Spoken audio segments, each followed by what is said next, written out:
Hi everyone, today we are going to be learning how to factor a quadratic trinomial.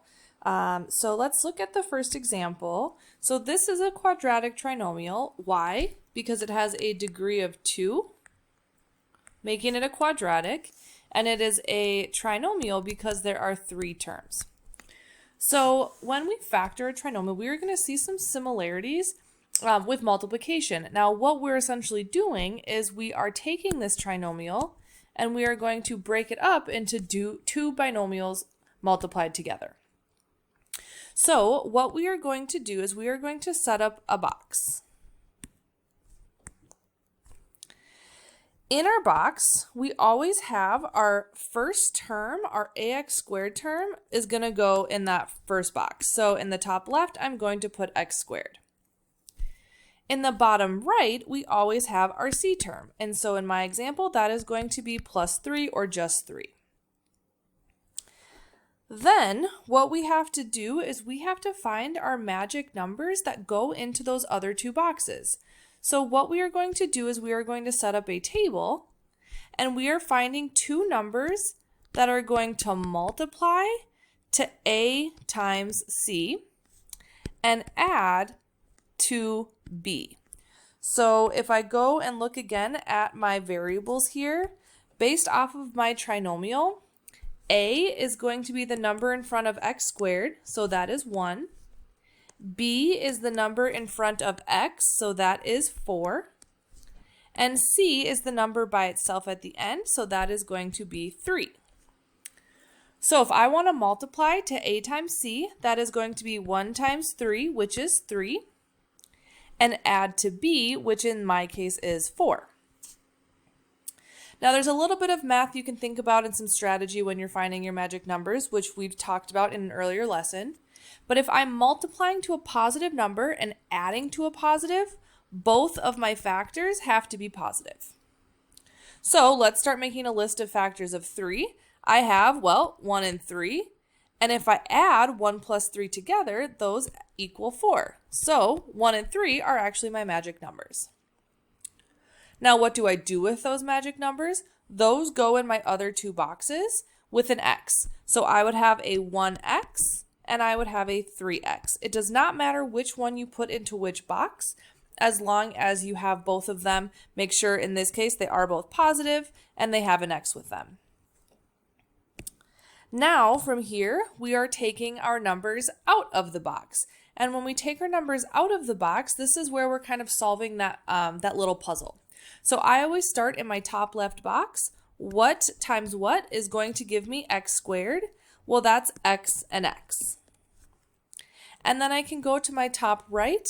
I have x times what is going to equal 1x. That would just be a plus 1.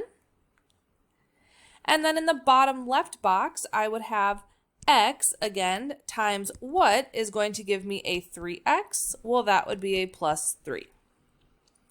So if I look at my factors now, on top, I have x plus 1, and on the side, I have x plus 3. Again, it doesn't matter which order you put the factors in. You could also say x plus 3 times x plus 1, as long as both of those factors are positive. Now, if you wanted to check your answer, you could always multiply those two polynomials out and see if you get what you started with. Let's look at another example. I'm going to set up my box again.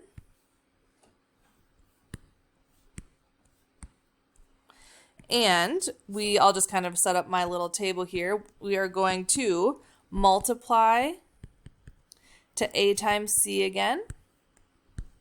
And we are going to add to b.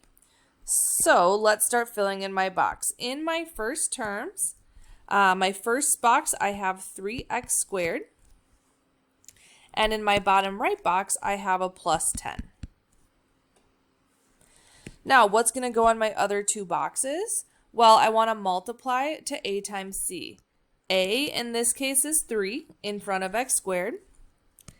B is going to be negative 17 in front of x, and c is 10. So I want to multiply to 3 times 10. They're both positive. That's going to give me 30. And I want to add to b, which is negative 17. Now, in this case, we have to think about it. If I want to multiply to a positive, either both of my numbers can be positive or both can be negative. In this case, because I want to add to a negative, I need them both to be negative. So let's start finding our factors of 30. I could do negative 1 times negative 30. If I add those, negative 1 plus negative 30 is negative 31. That's not what I want. I could do negative 2 and negative 15. Negative 2 plus negative 15 is negative 17, and that is what I want. And so my magic numbers are negative 2 and negative 15. So remember, we put them in the top right box and the bottom left box, both with an X. It does not matter which one you put where. Make sure they both have an X and they're both negative. So now, when I find what goes where, I want to have this times this equal 3x squared. Now, we can use a little bit of strategy when we're trying to figure out what numbers go where.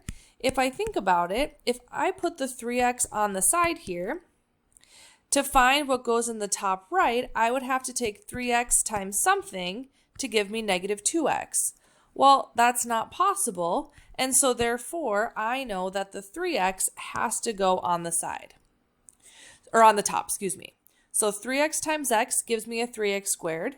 And when you're filling out the box, if you don't know where it's supposed to go, you can always just try something, and then the rest of your box should either work or it won't. So if your box all works, then you know you picked the right spot.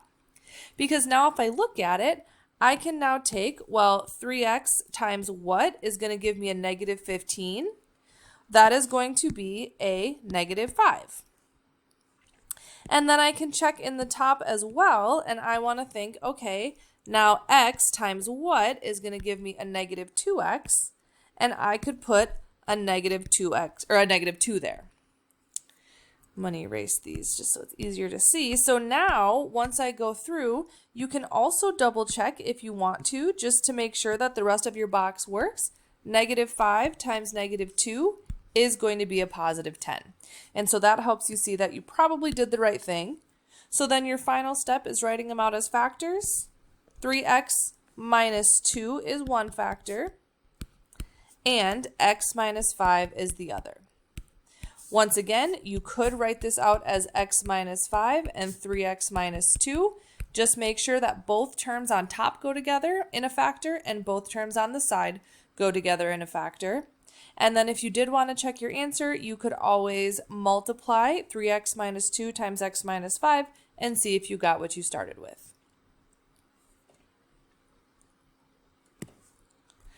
I have one final example for you if you want to try. So go ahead and pause the video.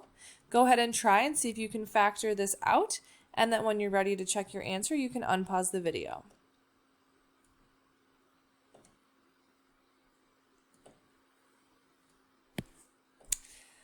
All right, here is your answer, 5x plus 1 times x minus 4. A couple of things that I just wanted to point out. We go through, we put our numbers in the top left and the bottom right.